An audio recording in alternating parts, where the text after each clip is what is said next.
Hello, Western Civilization 105 class. Welcome to week 11. And I'll make this a much more brief announcement.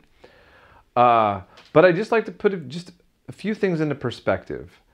So think about us. We've covered ideologies, and then we will have covered Belgium and the Congo, the Boer Wars, some pretty heavy stuff, and political circumstances happening as a result of policies from Western civilization that are going to have astronomical consequences on other people.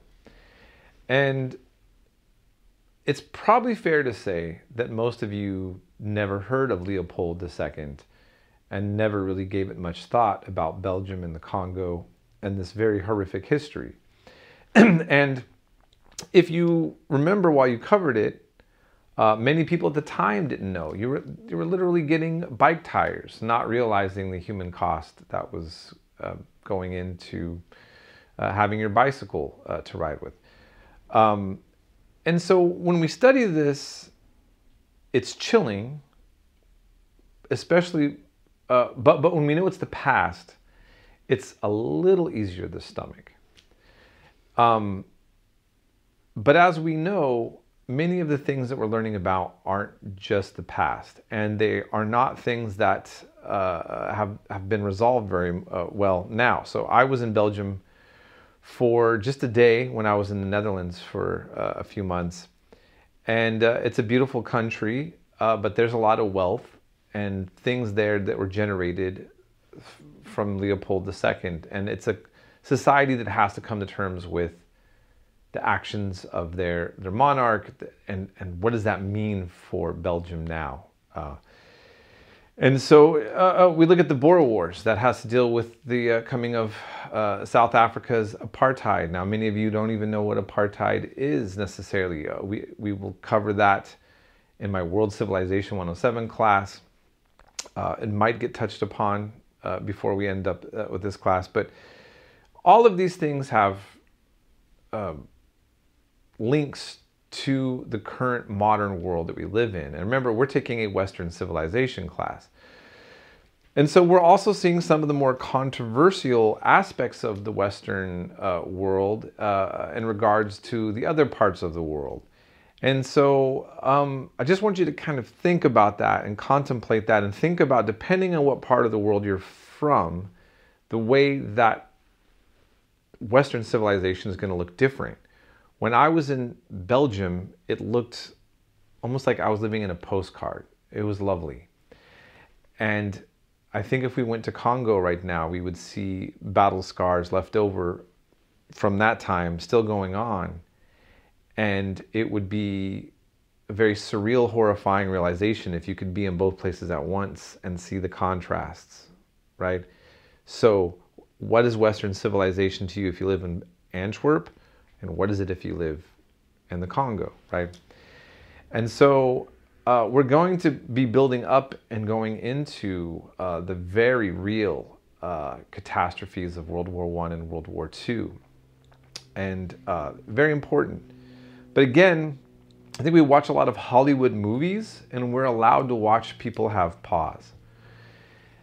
And right now something is happening. We are watching another total war happening before our very eyes on almost all the media every night. And I just have to say this.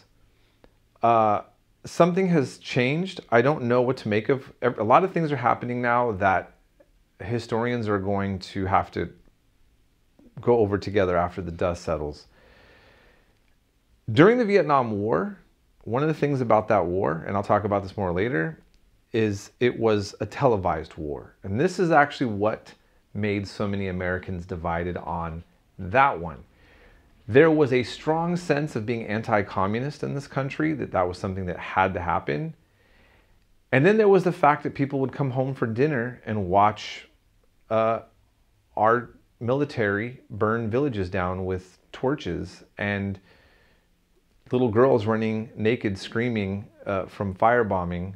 These are all historic facts. it created a massive existential crisis for the American public in thinking about what is morality, because we think of ourselves as being good. Currently, right now, what we're seeing with the Israel-Palestine war, what happened with Hamas, we could watch those videos, those terrible things that happened on October 7th.